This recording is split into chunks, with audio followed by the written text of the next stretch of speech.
What's the meaning of bolero?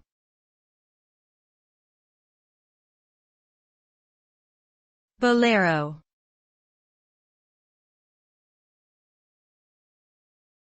Bolero.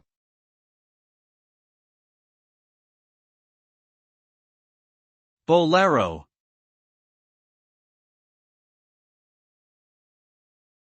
Bolero.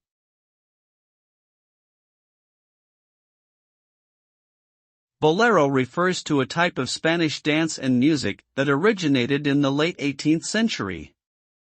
It is characterized by its slow tempo and steady rhythm, with small steps and constant turns. The music often features a repetitive melody played on a plucked string instrument, such as a guitar or mandolin. In modern usage, bolero can also refer to a style of short jacket with a simple, fitted design.